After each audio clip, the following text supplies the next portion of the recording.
everyone, welcome to the New Yorker's Demand Justice live stream. Thank you so much to everyone who is joining us from my Instagram and from the Innocence Project's Facebook and Instagram.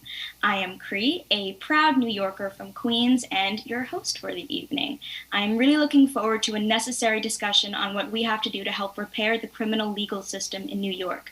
I am joined by Rebecca Brown of the Innocence Project and Exonerees Kevin Richardson of the Exonerated Five, and Marty Tankleff, an exoneree and attorney. Both Kevin and Marty were just teenagers when they were wrongly convicted of horrible crimes that they did not commit, largely because of legal but unjust police tactics that make innocent people vulnerable to falsely confessing to crimes that they didn't commit. We need to talk about this, and we have to change that.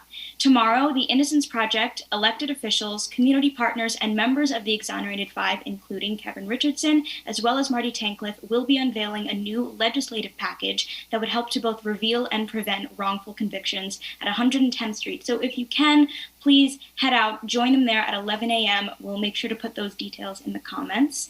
So if everybody is ready, let's get the conversation started. And please, to everyone watching, leave any questions that you have in the comments, and we'll be sure to try to get to them at the end. Since all of you are also such a big part of this team and preventing wrongful conviction, please be sure to join the Innocence Project's SMS list by texting New York, just one word, New York, to 97016, and we'll also have those details in the comments. So everyone, I'm very happy to be here. Thank you so much for being here with us. I guess we can get started with Kevin and Marty. First off, I just want to thank you so much for being here with me tonight. I want to take a moment and acknowledge the incredible toll that it must take to talk about this subject and answer these questions. So your generosity being here with us tonight and telling your stories is absolutely incredible and very deeply appreciated by us all. So, thank you. Right.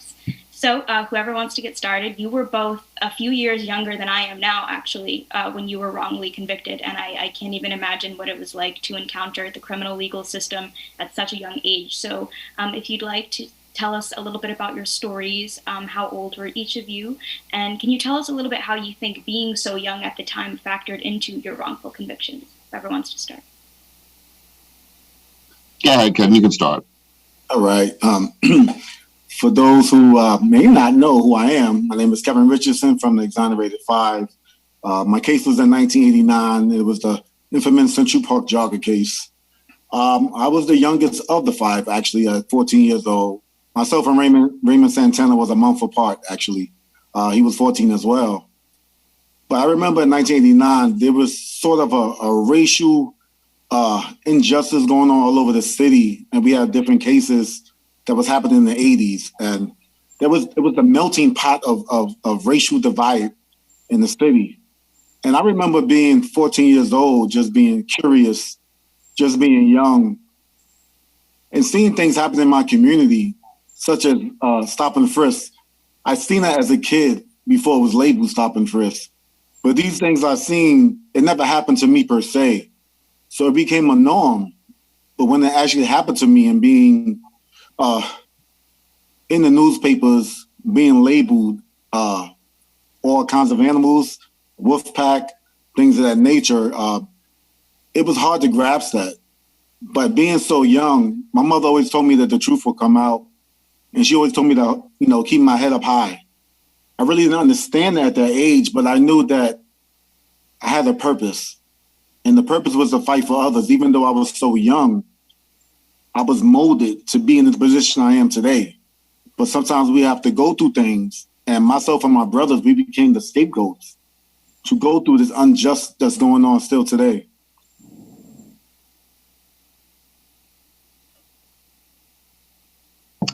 So hi, my name is Marty Tankleff. In 1988, I was wrongfully charged with the murder of my parents on Long Island. I had just turned 17 on September 7, 1988, when I was interrogated by law enforcement in Suffolk County. They chose not to use the technology they had available, which was audio recording and video recording. And for my almost 18 years in prison, I always said that had they used the technology that they had available to them, where they had a policy and procedure in place, I probably never would have been charged or convicted, because it became my work versus their work. And very much like Kevin said, during my 18 years of prison, I never thought there would be a purpose, because when you're in prison, you just don't think about the future that much. Every day is a fight for your freedom. I always believed and knew that I wasn't going to die in prison. I used to have a philosophy that I'm temporarily residing there. And I knew the system would eventually work out because the system could not function as long as somebody innocent was in prison. And December 27, 2007, I was freed after almost 18 years in prison. Since then, I've become an attorney. I work at Metcalf and Metcalf in Manhattan. I'm a professor at Georgetown University where I teach making exoneree class. I've had the opportunity to walk 3 people out of prison, and I teach at Torah Law School. So my life has given a true meaning and purpose to give back.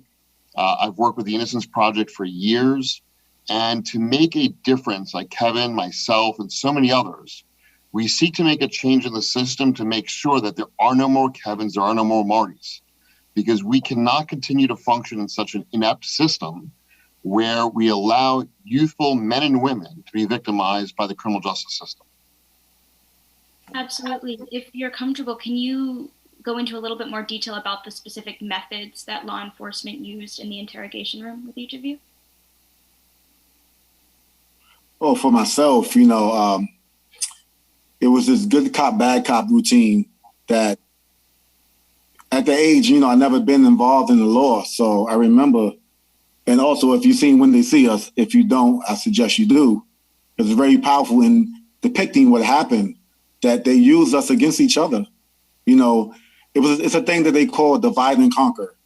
And that's what they did with the 5 of us, because they had us separate in these rooms and we were chained up to chairs like we were some type of animals. And I remember being in a room with about 5 seasoned detectives, and they towered over me so much. And I don't look like I did at the time, and their towering frame over me. A few was telling me that you're a good kid, Kevin. We know you didn't do anything. At the same time, there would be others that's cursing at us, physical harm, mind you, emotional harm. And these tactics, what's so scary about it, that it's legal to do so. They can do this, and they did this to us, and these things still happen to this day. So that's why we must change the dynamic of this, that it's okay to interrogate minors, and they can make these things happen, that is legal. So we have to change that. And I remember going through this at that age, thinking that I might not get out of prison. I might die in prison. At the time, I know Marty has said that. As I got older, I believed that I would get out. But at that present time, I'm thinking that these people hate us. And the tactics they use, in per se, my mother was the first parent at the precinct. And I remember being in a room and I heard a voice, and I thought it was the voice of an angel. Ironically, my mother's name is Grace. And I heard a voice and I'm thinking, yes, I'm saved by grace. It wasn't the case, because they used their power and manipulative on my mother, because she was elderly and very feeble at the time and disabled. So she was feeling sick. So they guided her before she even got to see me. They took her out the room. Right at the door, I heard a voice, but I never seen her. And from that point on, they were talking very nicely to her. But at the same time, they was doing a number on myself. So the tactics they use is something that they still do to this day. And it's shocking that it still happened. I mean, one of the big things I think we need to understand, especially in New York State, is that detectives are allowed to lie to suspects. Also, the innocents are at the most disadvantage. Law enforcement knows that. Innocent people are not familiar with the system. They don't know to ask for a lawyer. They also have an internal belief and an understanding that if you're innocent, it really doesn't matter what you say, because the facts or the evidence will prove that whatever you said isn't true. In my case, law enforcement lied to me. They told me that my father had awoken from a coma, had identified me. They told me that my hair was in my mother's hands. They told me that I wasn't leaving until they heard what they wanted to hear. And this was all legal. And, in Suffolk County, prior to my case, the lead detective had already been found guilty of perjury. And they had a 99% confession rate. And Suffolk County actually had a policy and procedure in place where they were supposed to record interrogations. They chose not to. And so often we hear the reason why they don't record interrogations is because they don't want people to know what happened. And we're not talking about recording from, after the 10 hours of questioning that they've done. Because so often what you see is the end product. You don't see from that first question that's asked. And to me, every single interview, interrogation, interaction should be recorded because it protects every one of us. If all you do is record the confession part or the last 10 minutes of after 10 hours of interrogation, we don't know what really happened. And I think that to me is one of the most troubling aspects in a system where I can record 10, 20, 30 hours on my cell phone. When I hear law enforcement say it's too expensive to record, or we don't want suspects to know what we're doing in the interrogation room. I'm sure Kevin and I can resonate this one simple fact. I think our lives were worth a lot more than what they settled for us with, because I don't think either one of us would ever have wanted to go to prison.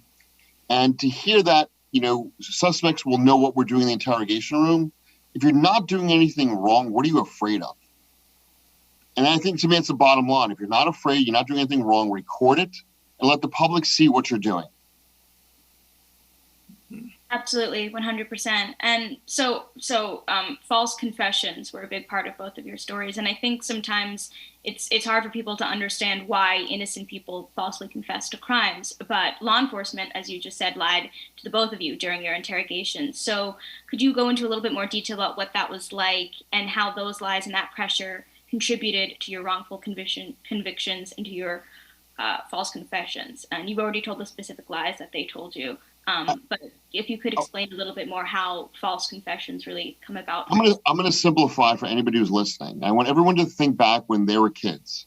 And let's say you and your siblings were home alone and a lamp broke. And all of a sudden your parents came home and said, we want to know who broke the lamp and we're not going out for ice cream until we found out.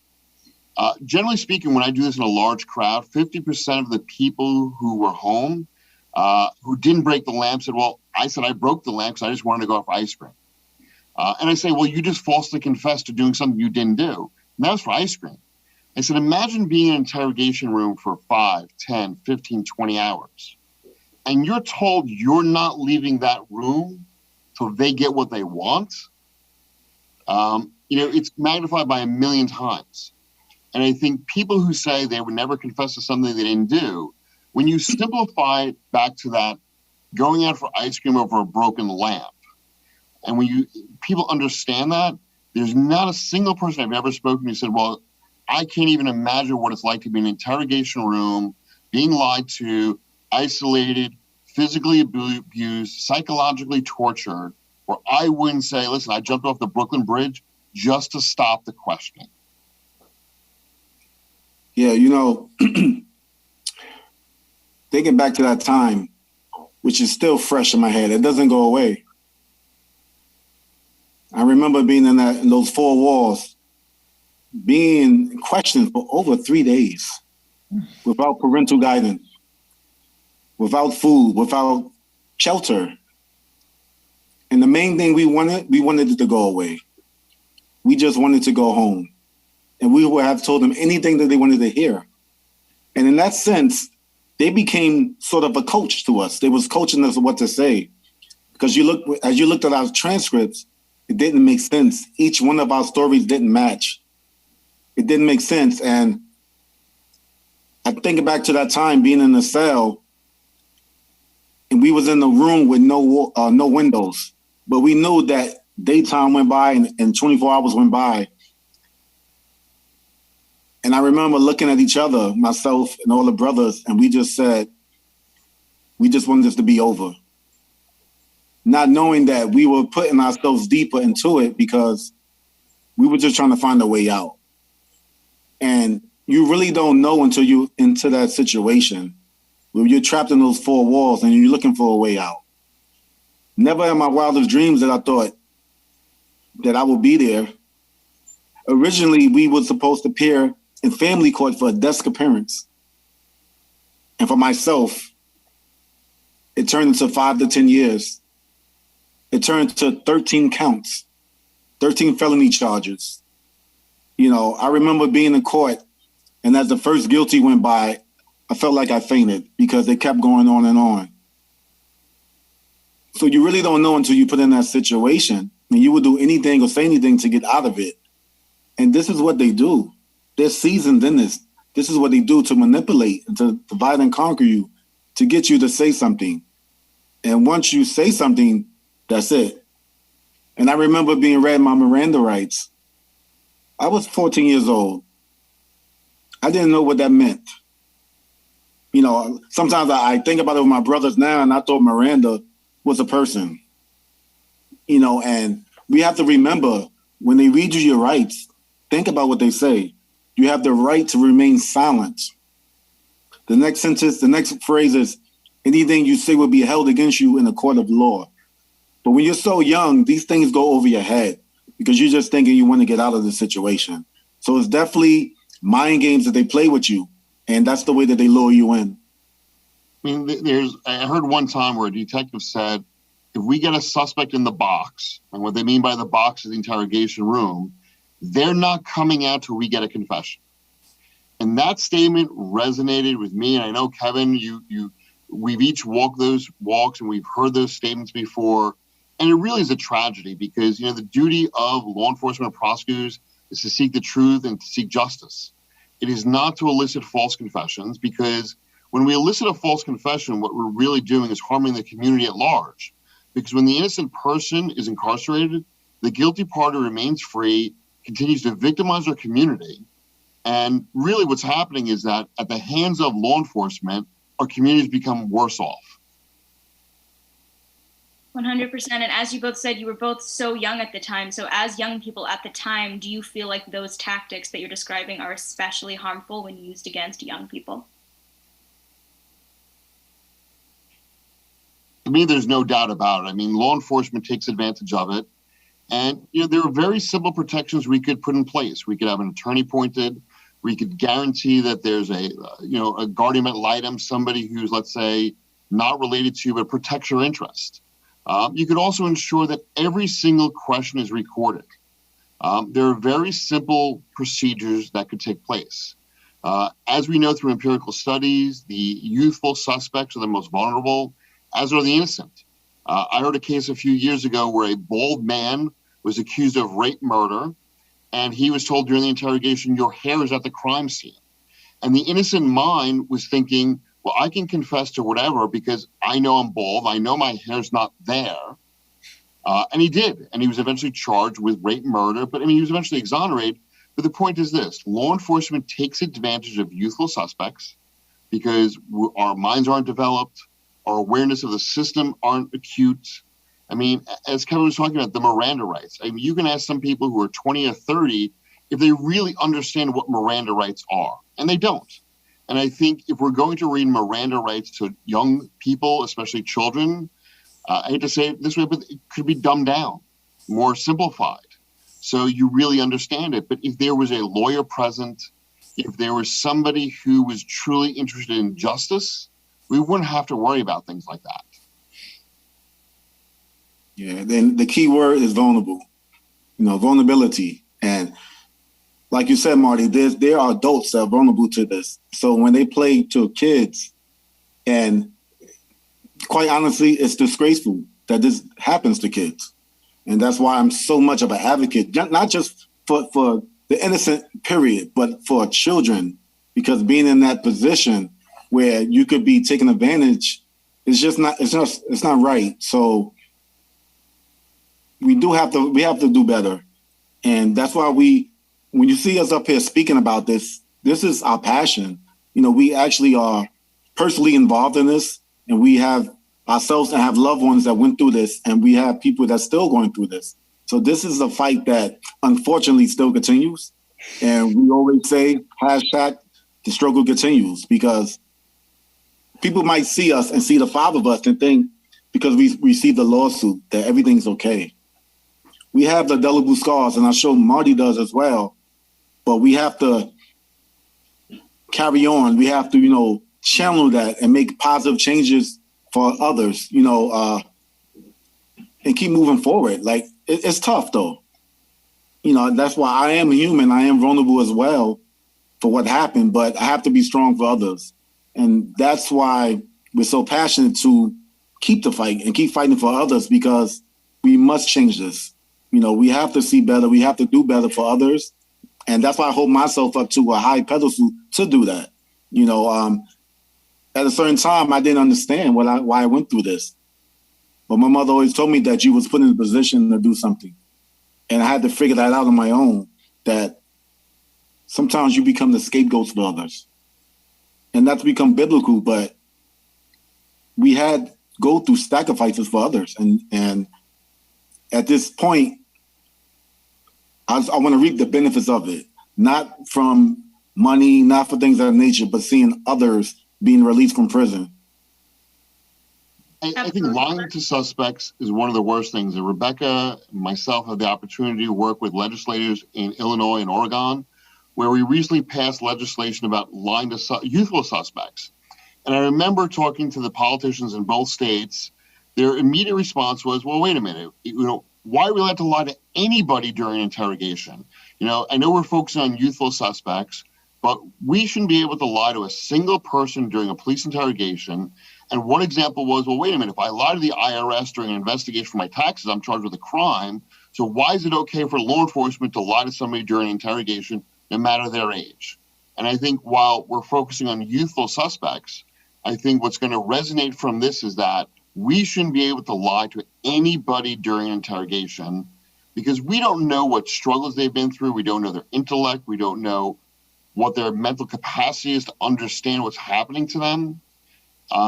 And Kevin is right. We've been through hell on so many levels, but we're here to use our voices to make sure that this doesn't happen to anyone else.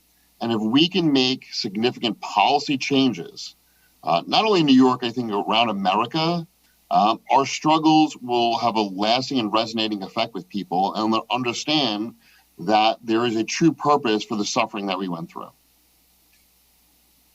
Absolutely. Well, you're both absolutely incredible and doing amazing work, and you already kind of have. But if there was one more message that you would give to people, young or otherwise, that might be in the same positions or that want to get involved, what would that be?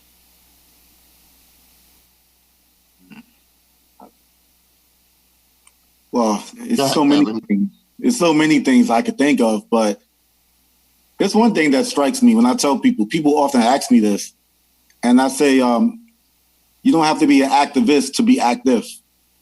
Do something in your community where you feel that is right. Help out others. Find someone that might not be in the same position as you. For instance, someone that's going through struggles, and see what their life is, see what they're about, and understand each other.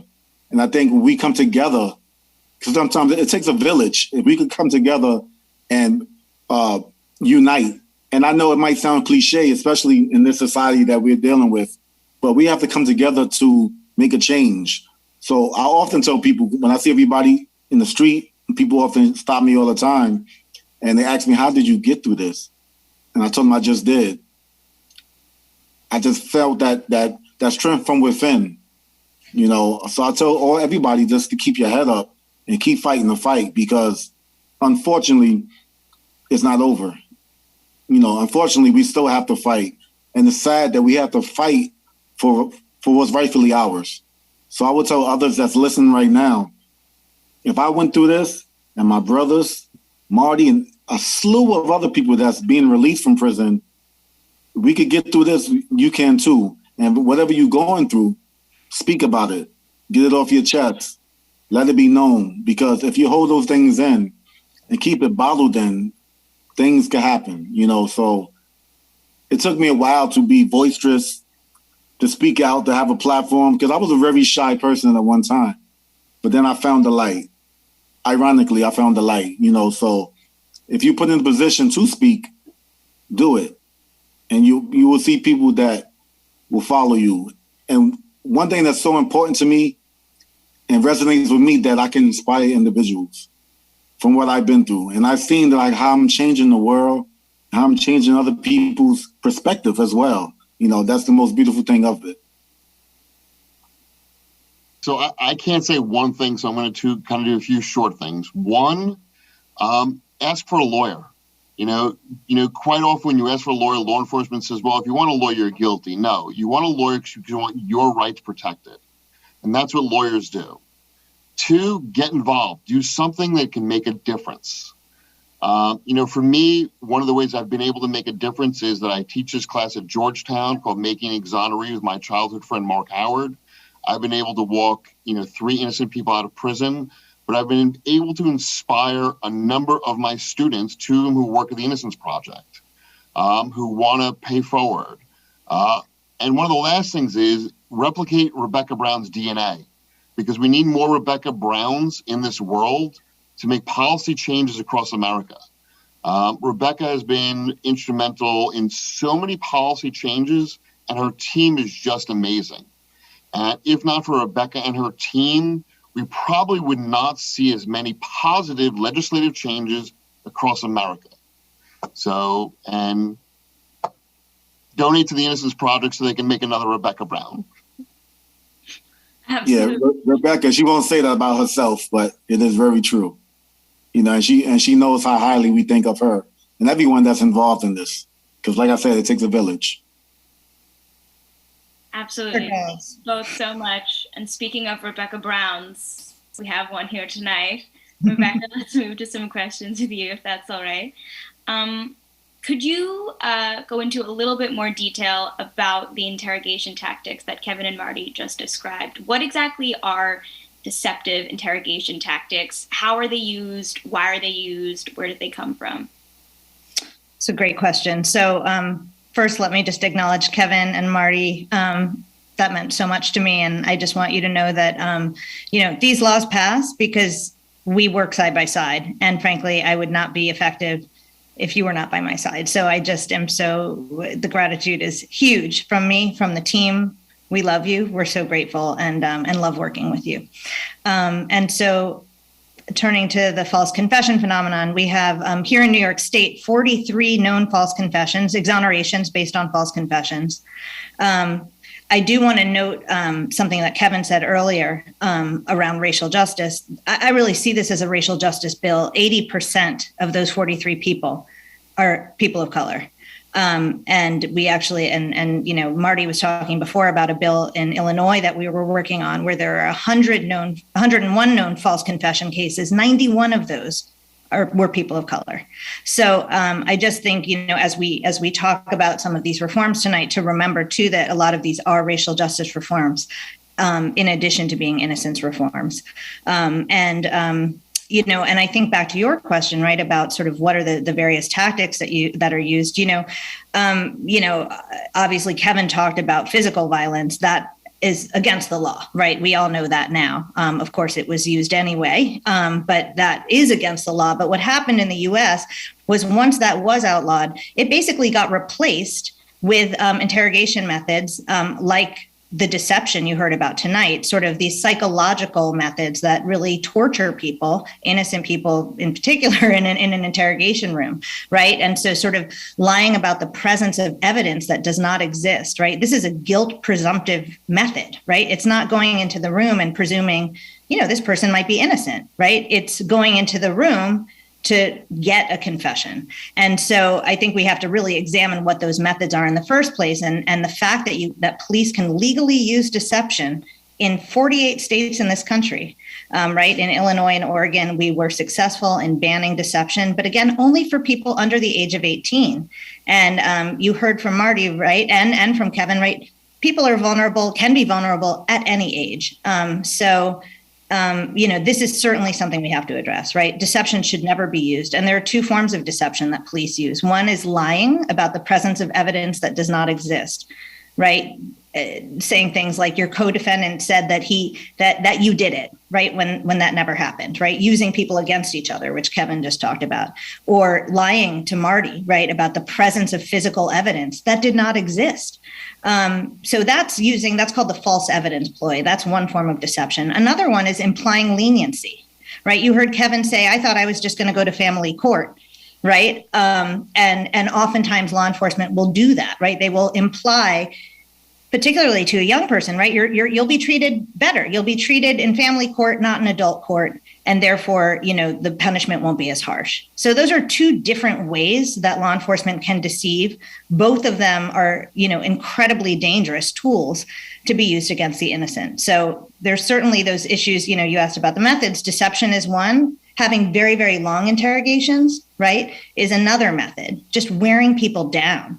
And we know from the research that after about 2 hours, information that you're receiving in an interrogation is likely not reliable or accurate evidence. So the fact that these go on and on and on, and of course, what everyone said, right to counsel, right? There is a bill in New York right now that would provide right to counsel for any young person before they waive their Miranda rights. And you heard again from Kevin, right? Who understands Miranda when they're a child, right? Who would understand what that means? And so yet they're waiving their rights. They're waiving their rights to be silent. They're waiving their rights to an attorney. So, that is critically important, right to counsel, so that their rights can actually be protected. Absolutely. Go ahead. I was going to say, one thing we also have to understand, too, is that the interrogation tactics that law enforcement are using have also been used to manipulate witnesses. I worked on a case where a witness was interviewed almost 40 times. And from the first time to the last time, his statement completely changed. And the last statement, when we actually spoke to him, and we said, "Why did you change?" He goes, "I just got tired of law enforcement speaking to me." So law enforcement has gone beyond the interrogation room to attack witnesses, to get witnesses who were giving exculpatory or favorable statements, to change those statements to make it inculpatory or not favorable to the accused. So, once again, right to counsel. That witness could have asked for an attorney, which would have protected everybody involved. Absolutely. Now, you've already started to go into it a little bit, but I do want to ask specifically, how has the Innocence Project addressed the false confession phenomenon through policy change over the years? So, it was interesting when the Innocence Project first began trying to attack the false confession phenomenon. We worked on a proposal that is now law in more than half of the states in the country, which simply requires that the entire interrogation be electronically recorded. You heard about the importance of that earlier tonight from both Kevin and Marty, and it is a critically important reform because you want to understand what transpired. Whether, you sometimes can see evidence of law enforcement planting information, sometimes unknowingly, right? We've had instances of cases where, a person interrogated, a detective interrogated someone, they confessed, and then later they find out the alibi was airtight. So they realize, oh no, right? It was the wrong person. And they go back and review the tape and realize that they fed facts about the crime that only the real perpetrator would know to the person that is being interrogated, right? So recording interrogations is a foundational reform in the area of false confessions. It absolutely has to happen. And as Marty said, it has to start from the very beginning. It can't just be after we've, interrogated you for hours on end, we have what we want. We're going to just now tape this packaged confession, right? That does not have much evidentiary value. It doesn't really mean anything, right? You want to understand what happened, what led to that moment. And so that was the first thing the Innocence Project worked on and continue to work on in those states that don't have those laws. And this is really the second generation of innocence reforms now, really turning to the methods that are used in that interrogation room and like deception, these guilt presumptive methods, right? That should not be used in an interrogation room. Now we are turning to try to fight back against those. And so, I think what's very, very interesting in this country is that, there are all forms of evidence that are introduced in court, right? Eyewitness identification evidence, forensic evidence, all of those forms of evidence are assessed for reliability before they can be admitted into evidence. Now, it doesn't mean that unreliable evidence doesn't get through. It does, but that's the test. With confessions, they only assess whether or not the confession was voluntarily provided or coerced. And invariably, if Miranda is read and waived, they just say, oh, that was a voluntary confession. It wasn't coerced, which is extremely concerning, right? When you think about the 43 people in New York State who have since been exonerated, all of those confessions were seen as voluntary confessions. They weren't viewed as coerced confessions, but yet they were. So I believe another critical reform that we need to put in place is making sure that courts assess the reliability of that confession before they let it in as evidence. And there is a proposal here in New York State to do just that as well. I was just going to ask if you can speak on any legislation that's pending in New York. Absolutely. So we have a few bills, but one is Senate Bill 324.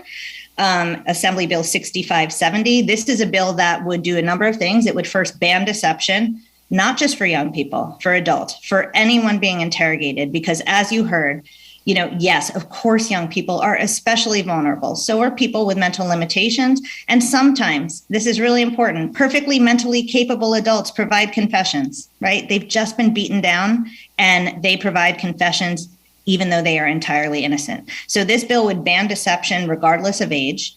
It would also introduce a reliability assessment of that confession evidence before it's permitted to go in. And finally, and this is an interesting one, right? We talked about how our first generation of reforms was to record interrogations.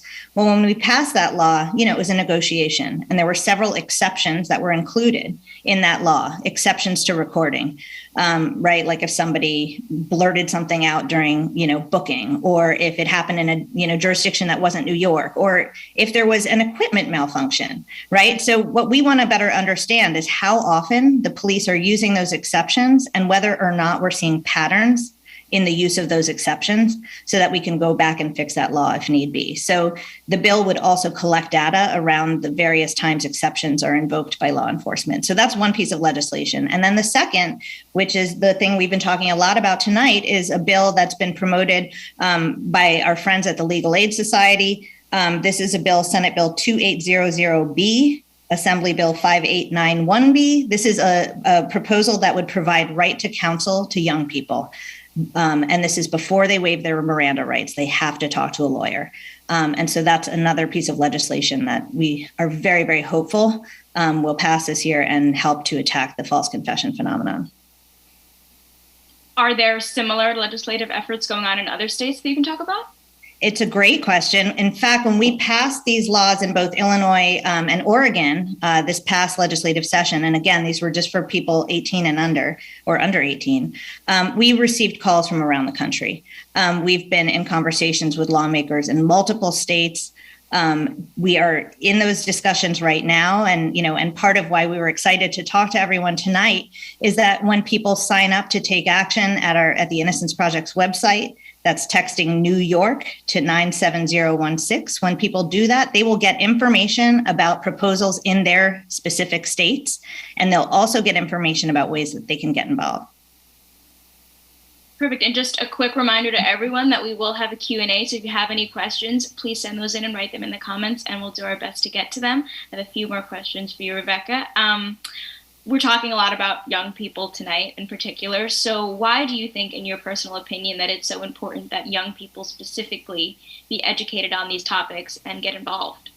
Absolutely. Well, young people are tomorrow's voters, right? And I can think of nothing more important than exercising your right to vote and to be an informed voter, right? To be voting around issues that you know something about.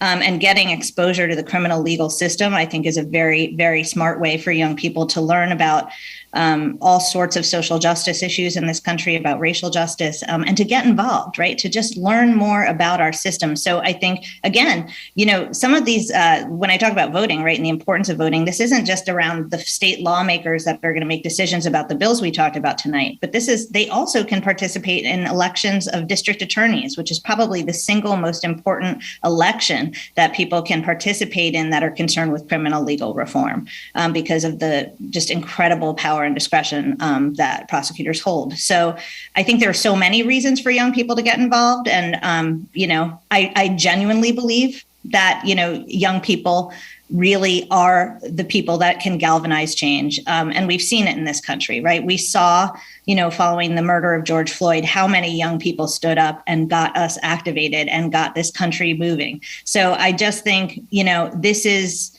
young people are the future. And quite frankly, they are, I think, more and more educated about these issues than us older folks. So I think get involved, learn more, You don't have to become an activist, that's true, but you might want to be after you learn more about the system.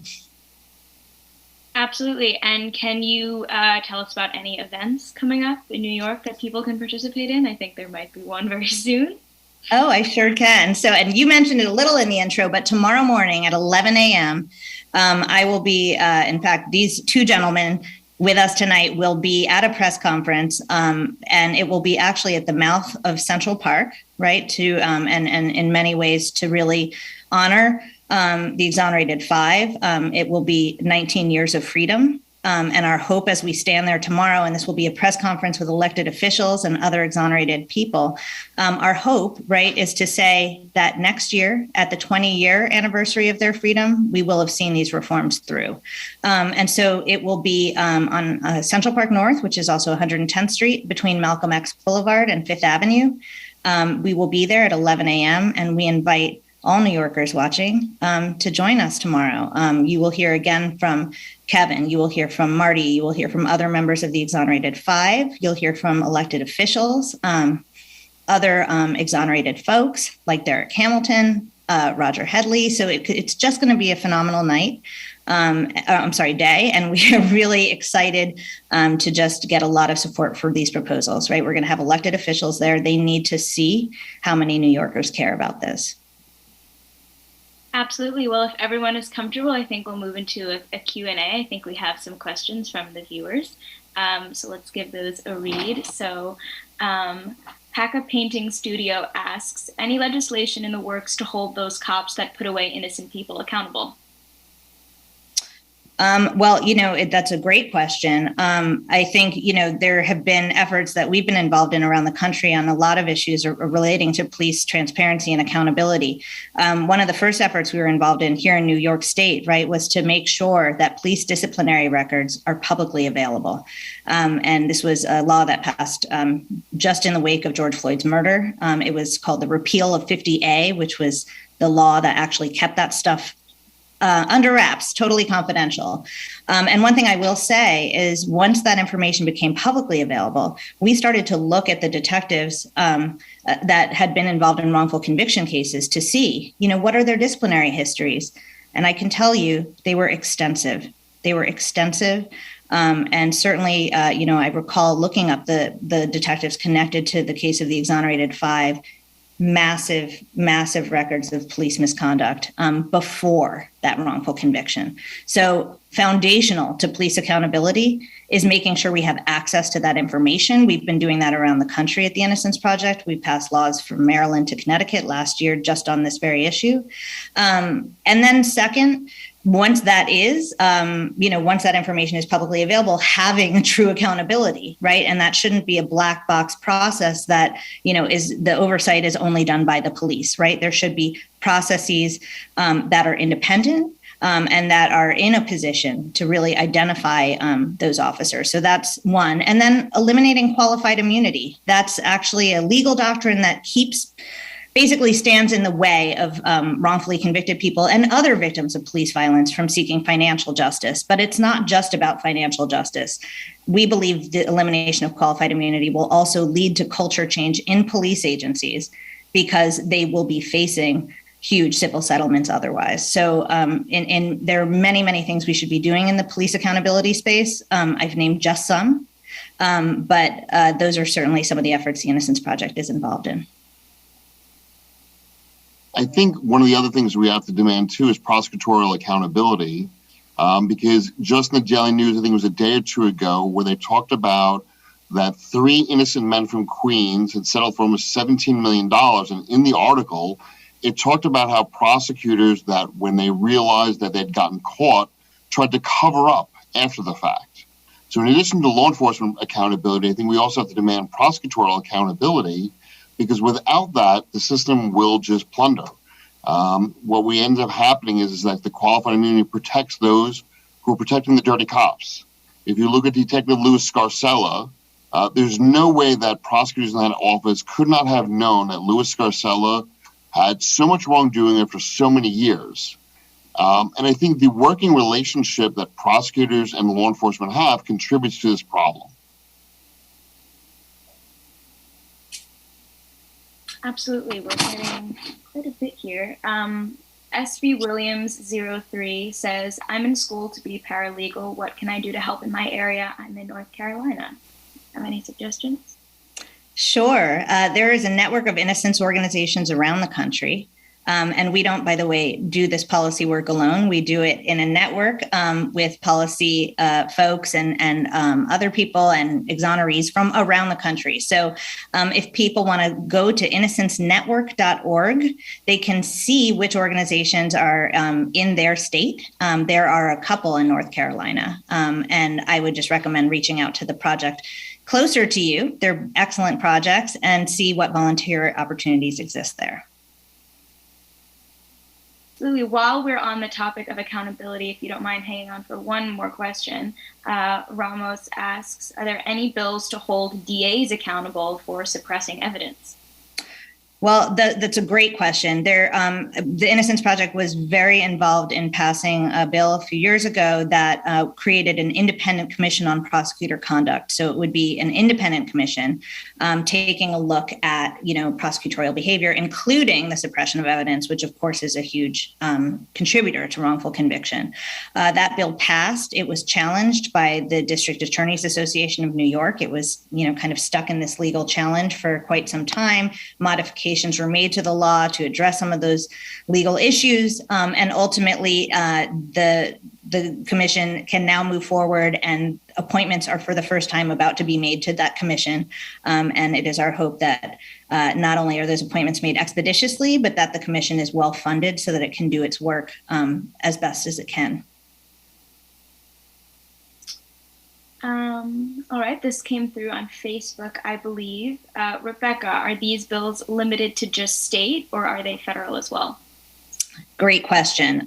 So most of the bills that I talked about today, or the concepts, right, are oftentimes in federal legislation or effectuated through federal policy. So for instance, I believe it was in 2014, the federal government, the Department of Justice issued a guideline to all federal agencies saying all interrogations must now be recorded, for instance. So if the DEA, ATF, FBI, they are now recording custodial interrogations. And so, yes, when the Innocence Project takes on an issue, we also take it on in the federal government. There is not a bill right now on banning deception just yet, but there have been some preliminary conversations with some members of Congress, and it is our hope that a proposal will emerge soon. And I hope the next time I see you all, I will be able to share that.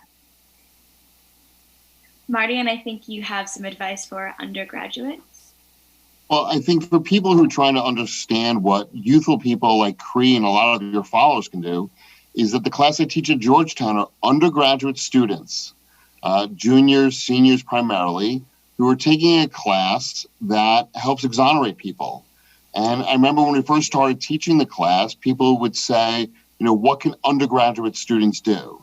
And in 4 years, we've proved them wrong. We've walked 3 innocent people out of prison, but for COVID, I think we would have had more. I think going to the innocenceproject.org and looking what can we do. Getting involved, demanding accountability for your elected officials. As Rebecca was talking about voting, what I always tell people is that you need to become more demanding to know that law enforcement is doing the right thing. And when I say that, I talk about that if there's a murder in your neighborhood and on Monday law enforcement says, we've arrested somebody for that murder. Quite often people will say, well, law enforcement is not going to lie to us. They must have arrested the right person. And I always tell that's the wrong question. The right question is that, did you really arrest the right person? Have you done enough investigation? There should not be this rush to judgment, because I think in my case and in Kevin's case, there was a rush to judgment, which led to innocent people being convicted, sentenced to prison for decades. And the guilty parties remained free to commit additional crimes. And it's something that we don't want to acknowledge, but it's the truth. When you put an innocent person in prison, guilty parties remain free, victimize our community, committing additional crimes. And those additional crimes rise to the level of rape, murder, assault, and robbery. And there's really only few people to blame for that, and that's the prosecutors and the police. And that's something we need to address and we need to change. Absolutely. I think we have another message coming in from Facebook. It says, Kevin and Marty, much respect to you both. My son is wrongfully incarcerated and he will be coming home soon. He wants to help and give back. What can he do while he is still incarcerated?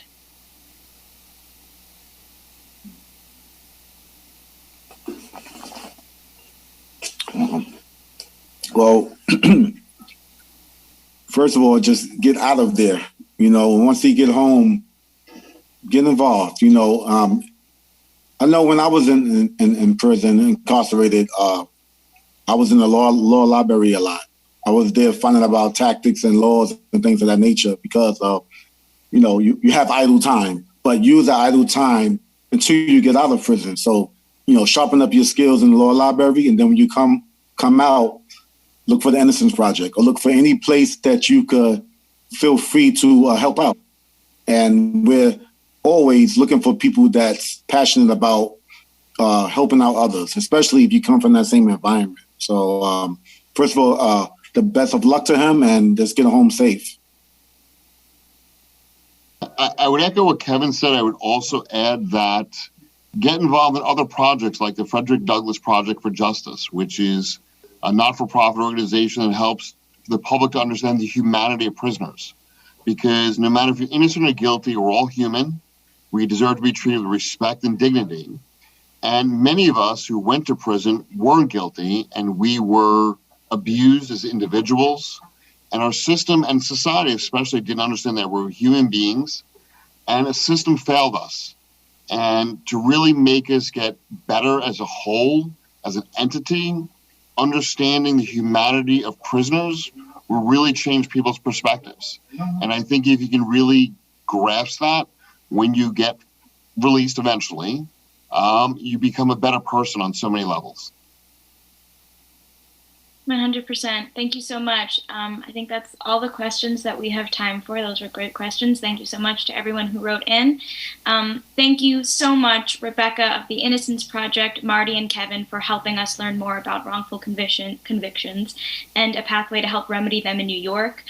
Thank you all, everyone, for tuning in and watching. It means the world. Thank you so much. If you want to get involved, please be sure to text New York, just one word, New York, to 97016 to join the Innocence Project's team. If you're in New York and you can, and I'm sure that a lot of you are, please try to make it out tomorrow, 110th Street, 11 a.m. off of 5th Ave in Central Park for a rally to unveil this critical legislative package. Thank you all so much. You're absolutely incredible, and it is such an honor, and I'm just truly grateful to be here with you and to have hosted this panel, and thank you so much, everyone.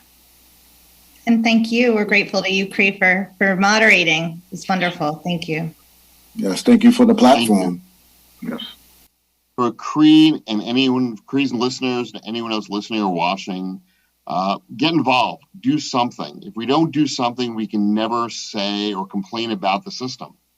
And for Kevin and I, we hope to inspire other people to get involved, make a difference. If we sit back and we complain about the system, we're not going to change the system.